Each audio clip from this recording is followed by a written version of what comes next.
Hello, hi, ನಮಸ್ತೆ. Vedas home ಕಿಚನ್ಗೆ ಎಲ್ರಿಗೂ ಸ್ವಾಗತ. ಸೊ ಇವತ್ತು ಏನಪ್ಪ ಅಂತಂದರೆ, ಒಂದೇ ಹಿಟ್ಟಿಂದ ಇಡ್ಲಿ ಮತ್ತು ದೋಸೆನ ಅಥವಾ ಸೆಟ್ ದೋಸೆನ, ಪಡ್ಡುನ ನಾವು ಯಾವ ಥರ ಮಾಡ್ಕೊಳ್ಳೋದು ಅಂತಂದು ನೋಡ್ಕೊಳ್ಳೋಣ ಬನ್ನಿ. ಸೊ ಎಲ್ಲರ ಮನೇಲಿ ಹೀಗೇನ ದೋಸೆಗೆ ಅಂತ ಹಿಟ್ಟು ನೆನೆಸಿಟ್ಟಿರ್ತೀರ ಅಥವಾ ಇಡ್ಲಿಗೆ ಅಂತ ನೆನೆಸಿಟ್ಟಿರ್ತೀರ, ಬೆಳಗಾಗೋ ಅಷ್ಟರೊಳಗಡೆ ಈ ಥರ ಎಲ್ಲ ಚೆಲ್ಕೊಂಡು ಬಂದಿರುತ್ತೆ. ಯಾರ್ಯಾರಿಗೆ ಈ ಥರ ಬಂದಿದೆ ಪ್ಲೀಸ್ ಒಂದು ಕಮೆಂಟ್ ಮಾಡಿ.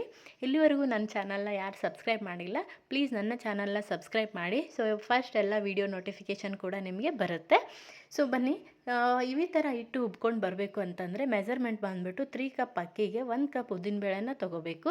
ಹಾಗೆ 1 ಕಪ್ ಅವಲಕ್ಕಿನ ತೊಗೋಬೇಕು. ಜೊತೆಗೆ 1 ಟೇಬಲ್ ಸ್ಪೂನ್ ಮೆಂತ್ಯಕಾಳನ್ನ ನಾವು ಇದ್ರ ಜೊತೆಗೆ ನೆನೆಸ್ಕಿಟ್ಕೊಂಡ್ರೆ ಸಾಕು. ಸೊ ನಮಗೆ ಮಿನಿಮಮ್ ಏನಿಲ್ಲ ಅಂದರೆ 6 to 7 hours ಇದು ನೆನೆಸ್ಕೊಂಡ್ರೆ ನೈಟ್ ನಾವು ಇದನ್ನು ಸ್ಮೂತಾಗಿ ನಾವು ಹಿಟ್ಟನ್ನು ರುಬ್ಕೊಂಡು, ಇದಕ್ಕೆ ಯಾವುದೇ ರೀತಿ ಗಾಳಿ ಹೋಗದೇ ಇರೋ ಥರ ಮೇಲೆ ಪ್ಲೇಟ್ನ ಕವರ್ ಮಾಡಿ ಅದ್ರ ಮೇಲೆ ಸ್ವಲ್ಪ ವೇಟನ್ನು ಇಡೋದ್ರಿಂದಾಗಿ ನಮಗೆ ಬೆಳಗ್ಗೆ ಅನ್ನೋಷ್ಟರೊಳಗಡೆ ಹಿಟ್ಟು ತುಂಬ ಚೆನ್ನಾಗಿ ಅದಕ್ಕೆ ಬರುತ್ತೆ. ಸೊ ನೋಡ್ತಾ ಇದ್ದೀರಾ ಯಾವ ಥರ ಈ ಹಿಟ್ಟು ಅದಕ್ಕೆ ಬಂದಿದೆ ಅಂತ. ಸಿಂಪಲ್ ಮೆಥಡ್ ಇದೆ, ಯಾವುದೇ ರೀತಿ ನಾವು ಏನು ಇದನ್ನು ಯೂಸ್ ಮಾಡ್ಕೋಬೇಕಾಗಿಲ್ಲ. ಸೊ ಬನ್ನಿ, ಹಿಟ್ಟನ್ನು ನಾನು ಬೇರೆದಕ್ಕೆ ಟ್ರಾನ್ಸ್ಫರ್ ಮಾಡ್ಕೊಳ್ತಾ ಇದ್ದೀನಿ. ಟ್ರಾನ್ಸ್ಫರ್ ಮಾಡಿಕೊಂಡು ನೋಡಿ, ಯಾವಾಗಲೂ ನಾವು ಇಡ್ಲಿ ದೋಸೆಗೆ ಇದು ಎಲ್ಲ ಯೂಸ್ ಮಾಡ್ಕೊತೀವಿ, ಸೋಡಾ ಎಲ್ಲ ಯೂಸ್ ಮಾಡ್ಕೊತೀವಿ ನೋಡಿ. ಯಾವುದೇ ರೀತಿ ಸೋಡಾ ಎಲ್ಲ ಯೂಸ್ ಮಾಡ್ಕೊಳ್ಳೋದು ಬೇಕಾಗಿಲ್ಲ. ಸಿಂಪಲ್ಲಾಗಿ ಸಾಲ್ಟನ್ನ ನಾವು ಯೂಸ್ ಮಾಡ್ಕೊಂಡ್ರೆ ಸಾಕು. ಇದಕ್ಕೆ ನಾನು ಸಾಲ್ಟ್ ಬಿಟ್ಟರೆ ಬೇರೆ ಏನು ಯೂಸ್ ಮಾಡ್ಕೊಳ್ತಾ ಇಲ್ಲ. ಸೊ ನೀವು ಕೂಡ ಏನು ಸೋಡಾ ಯೂಸ್ ಮಾಡಬೇಡಿ, ಯಾಕಂದರೆ ಮಕ್ಕಳು ತಿಂತಾ ಇರ್ತಾವಲ್ವ. ಸೊ ಹಾಗಾಗಿ ನಮಗೆ ಸ್ವಲ್ಪ ಎಫೆಕ್ಟ್ ಆಗುತ್ತೆ ನೋಡಿ. ಸಾಲ್ಟನ್ನ ಅಷ್ಟೇ ಯೂಸ್ ಮಾಡಿಕೊಂಡು ನಾನು ಇಡ್ಲಿ ಮೋಡ್ಗೆ ಹಾಕ್ಕೊಳ್ತಾ ಇದ್ದೀನಿ.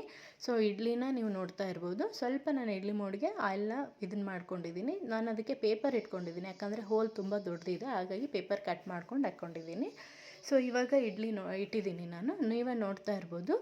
ಸೊ ಇಡ್ಲಿನ ಬೆಂದಾದಮೇಲೆ ಯಾವ ಥರ ಬಂದಿದೆ ಅಂತ, ಎಷ್ಟು ಸ್ಮೂತಾಗಿದೆ ಅಂದರೆ ತುಂಬ ಸ್ಮೂತಾಗಿದೆ. ಮಲ್ಲಿಗೆ ಥರ ಇಡ್ಲಿ ಬಂದಿದೆ. ನಮಗೆ ರವೆ ಇಡ್ಲಿ ಥರನೇ ಅನಿಸುತ್ತೆ. ಒನ್ಸ್ ನೀವು ಇದು ಇಡ್ಲಿನ ತಿಂದರೆ ರವೆ ಇಡ್ಲಿ ಮಾಡ್ಕೋಬೇಕಾಗಿಲ್ಲ. ಒನ್ಸ್ ಬೇಕಾದರೆ ನೀವು ಟ್ರೈ ಮಾಡಿ ನೋಡಿ. ಸೊ ನೋಡಿ ಎಷ್ಟು ಸ್ಮೂತಾಗಿದೆ, ನೀವು ನೋಡ್ತಿರ್ಬೋದು. ಎಲ್ಲಿ ಮುರಿತಾ ಇಲ್ಲ, ಏನೂ ಆಗ್ತಾ ಇಲ್ಲ. ಸೊ ನಾವು ರವೆ ಇಡ್ಲಿ ಮಾಡ್ಕೊಂಡಾಗ ಯಾವ ಥರ ಬರುತ್ತೆ ಅದೇ ಥರನೇ ಬರ್ತಾ ಇದೆ ನೋಡಿ. ನೋಡಿ ಯಾವ ಥರ ಬರ್ತಾ ಇದೆ ಅಂತ ನೋಡಿ. ಎಷ್ಟು ತುಂಬ ಚೆನ್ನಾಗಿದೆ ಅಲ್ವಾ ಇಡ್ಲಿ. ನೋಡಿ ಇವಾಗ ಪ್ಲೇಟಿಗೆ ಸರ್ವ್ ಮಾಡಿದ್ದೀನಿ ನಾನು ಇಡ್ಲಿ ಸಾಂಬಾರು ನೋಡಿ. ಬನ್ನಿ, ಇದೇ ಹಿಟ್ಟಿಂದನೇ ನಾವು ಮತ್ತೆ ದೋಸೆನ ಹಾಕ್ಕೊಳ್ತಾ ಇದ್ದೀನಿ. ನಾನು ಫಸ್ಟ್ ಇಲ್ಲಿ ಸೆಟ್ ದೋಸೆನ ಹಾಕ್ಕೊಳ್ತಾ ಇದ್ದೀನಿ ನೋಡಿ. ನಾವು ಹೋಟೆಲಲ್ಲಿ ಯಾವ ಥರ ಸೆಟ್ ದೋಸೆ ತಿಂತೀವಲ್ವ ಅದೇ ಥರನೇ ಇಲ್ಲಿ ನಮಗೆ ಹೋಮ್ ಮೇಡ್ ಸೆಟ್ ದೋಸೆನ ನಾವು ಮಾಡ್ಕೋಬೋದು. ನಿಮಗೆ ಹೋಟೆಲ್ ಥರನೇ ಫೀಲ್ ಬರುತ್ತೆ. ನಾನಿಲ್ಲಿ ಆಯಿಲ್ ಯೂಸ್ ಮಾಡ್ಕೊಳ್ತಾ ಇದ್ದೀನಿ. ನಿಮಗೆ ಬೇಕು ಅಂತಂದರೆ ತುಪ್ಪ ಯೂಸ್ ಮಾಡ್ಕೋಬೋದು. ತುಪ್ಪ ಯೂಸ್ ಮಾಡ್ಕೊಂಡ್ರೆ ಇನ್ನೂ ಚೆನ್ನಾಗಿ ಟೇಸ್ಟು ಬರುತ್ತೆ ನೋಡಿ. ಸ್ವಲ್ಪ ಇದಕ್ಕೆ ಪ್ಲೇಟ್ನ ನಾವು ಇಟ್ಟರೆ ಸಾಕು. ಒಂದು 5 to 6 seconds ನಮಗೆ ಇಟ್ಟರೆ ಆಯಿತು ನೋಡಿ. ಇವಾಗ ನಾನು ಪ್ಲೇಟ್ನ ತೆಗೆದಿದ್ದೀನಿ ನೋಡಿ. ಇದ್ರ ಕಲರ್ ಕೂಡ ನೀವು ನೋಡ್ತಾ ಇರ್ಬೋದು ನೋಡಿ, ಎಷ್ಟು ಚೆನ್ನಾಗಿ ಇದು ಕಲರ್ ಬಂದಿದೆ ಅಂತ. ನೋಡಿದ್ರಲ್ವ ನೀವು, ಸಾಲ್ಟನ್ನ ಬಿಟ್ಟು ನಾನು ಬೇರೆ ಏನು ಯೂಸ್ ಮಾಡಿಲ್ಲ ಇದಕ್ಕೆ. ನೋಡಿ ಎಷ್ಟು ಚೆನ್ನಾಗಿ ಬಂದಿದೆ ನೋಡಿ.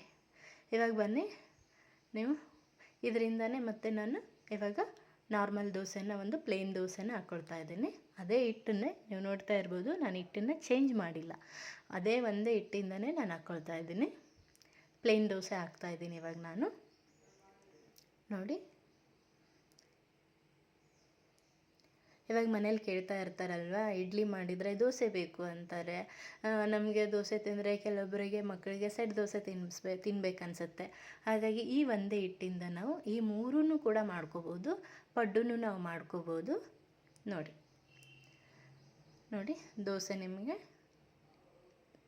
ಎಷ್ಟು ಚೆನ್ನಾಗಿ ಬಂದಿದೆ ಅಂತಂದರೆ ನೋಡ್ಕೋಬೋದು.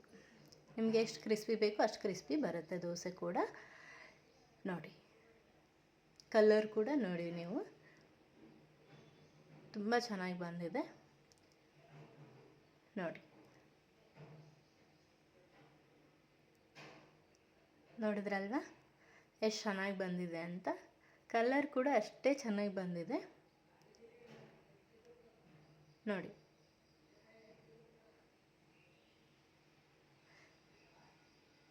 ನೋಡಿ ಸೊ ಒಂದೇ ಹಿಟ್ಟಿಂದ ನಾವು ಇಡ್ಲಿ, ದೋಸೆ, ಸೆಟ್ ದೋಸೆ, ಪಡ್ಡನ್ನ ನಾವು ಮಾಡ್ಕೋಬೋದು. ನಾನು ಸೆಟ್ ದೋಸೆ ಹಾಕಿದ್ನಲ್ವ ನೋಡಿ, ಅದು ಎಷ್ಟು ಫ್ಲಫಿಯಾಗಿ ಬಂದಿದೆ ಅಂತ ನೋಡ್ಕೋಬೋದು ನೀವು. ನೋಡಿ, ಒಂದೇ ಹಿಟ್ಟಿಂದ 3 ನಾವು ಇನ್ಸ್ಟೆಂಟಾಗಿ ತಿಂಡಿನ ರೆಡಿ ಮಾಡ್ಕೋಬೋದು ನೋಡಿ. ಸೊ ಪ್ಲೀಸ್ ಇಲ್ಲಿವರೆಗೂ ನನ್ನ ಚಾನಲ್ನ ಯಾರು ಸಬ್ಸ್ಕ್ರೈಬ್ ಮಾಡಿಲ್ಲ, ಲೈಕ್ ಮಾಡಿಲ್ಲ, ಪ್ಲೀಸ್ ನನ್ನ ಚಾನಲ್ನ ಸಬ್ಸ್ಕ್ರೈಬ್ ಮಾಡಿ ಅಂತ ಹೇಳ್ತಾ ಇದ್ದೀನಿ ನೋಡಿ. Thank you.